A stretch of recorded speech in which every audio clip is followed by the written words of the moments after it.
Iniimbestigahan na ng Department of Justice si dating Pangulong Rodrigo Duterte kaugnay sa mga posibleng paglabag nito sa karapatang pantao.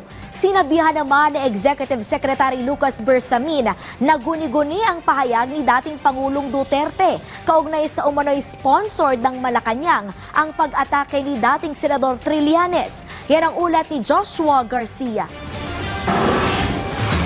Kinumpirma ni Justice Secretary Jesus Crispin Boying Remulla na iniimbestigahan na ng Department of Justice Task Force si dating Pangulong Rodrigo Duterte. Ayon kay Secretary Remulla, tinitignan ng task force ang posibleng paglabag ng dating Pangulo sa international humanitarian law. May kinalaman ito sa umano'y extrajudicial killings kaugnay ng war on drugs ng Duterte administration noon. Kamakailan ay humarap sa pagdinig ng Quad Committee sa Kamara si dating Pangulong Duterte. Meron po ba tayong specific na tinitignan? Meron tayong parte ba yun ng investigasyon? IHL, International Humanitarian Law, ang ating pinupuntirya ngayon because it is the law that the ICC is studying as well as the law that we have here. And it's the law of the ICC actually, it's what they're using right now, International Humanitarian Law.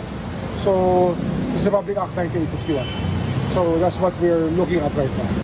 Samantala, tinawag naman ni Executive Secretary Lucas Bersamin na hallucination o guni-guni ang pahayag ni dating Pangulong Duterte na sponsored umano ng Malacanang ang pag-atake ni dating Senador Antonio Trillanes. Ayon kay Secretary Bersamin, hindi na dapat patulan ang mga ganitong komento. Isa si Trillanes sa mga dumalo sa House Quad Committee hearing kung saan kanyang isiniwalat ang mga kahinahinala umanong deposito sa bangko ng pamilya ng dating Pangulo, bagay na itinanggi naman ng dating Presidente.